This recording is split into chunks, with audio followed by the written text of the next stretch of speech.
Hiya, hiya. Did I see Geraldo Rivera on Fox TV this morning? Or is that the ghost of sex offenders' Christmas past? The guy was saying, and Donald Trump was one of my best friends. And I'm glad that the vice president is going to get in there and fight the virus. Well, let's talk about that virus. Let's talk about going viral. Tim Cook from Apple says that the country of China is in stage 3 of the recovery. I don't know, what is it, 12 steps or 100 steps? What's number 3? I remember when Toyota was challenging General Motors for a hybrid car. It was actually a hydrogen car, and General Motors was in stage 6, and Toyota was in stage 2, and now they don't make them anymore. So what stage are we talking about here? I don't know what stage they're all playing on, but the news is so crazy and cryptic, you can't figure anything out. You know, if you wear the mask is supposed to be on your mouth, and if you wear it on your mouth, then all you're doing is serving yourself because you got your own breath. You're keeping it away from other people. You're supposed to wash your hands. I was watching South Korea TV yesterday because I want to see how they're handling it, in that they have the I want to call it a pandemic, the epidemic. It's not panned yet, it's epa.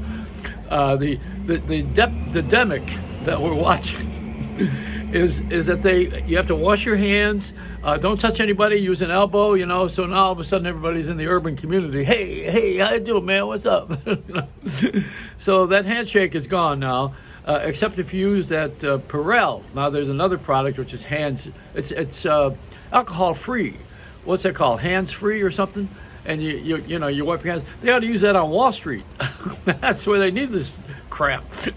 The other thing that I keep bringing this up, Gloria Allred, she really needs to do all of her work pro bono, and show that she's really serious in her intentions of solving women's issues and helping the sexual offenders. I go through, I was sexually offended when I was, 13 years old. It took me about 40 years in therapy to get through it. I don't think you're going to get through it by suing someone.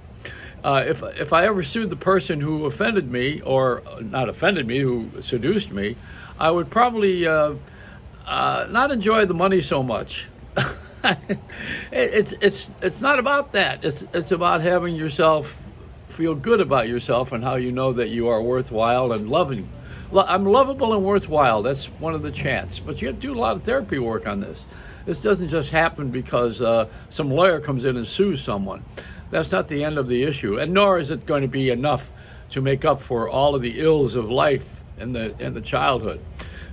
Speaking of the flu here, I've got the bird. You remember the bird flu? Do you remember that? Remember when they had that?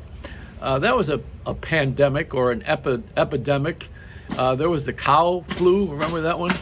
And my doctor friend, Dr. Mark Siegel, wrote a book on pandemics. Someone hammering in the background, or was that a woodpecker?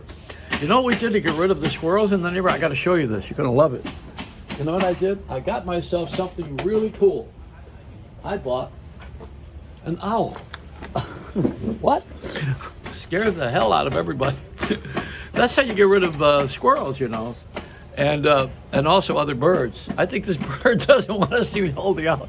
She went all the way up there. She's gone now. The owls are scary, but I am the owl. I've become the owl for the radio and television industry because I'm the wise one.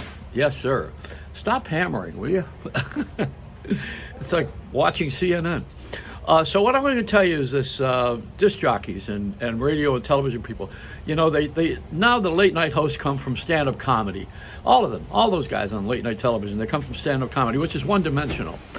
We need to train some people. Got to have a farm team like they do in football and baseball, basketball. You got to have a farm team somewhere, and we don't have anybody now that AM radio is dead, like deader than my nuts. And the FM is fast going away with playing favorite music of people who are not listening to them for music anymore, and too many commercials. So what you need to do is have some entertainers on there like we did in the earlier days. Imus and Howard Stern and Wolfman and myself, all the guys who, Dick Biondi, let's not leave anybody out, John Landecker, all the guys who had personality. There's so many.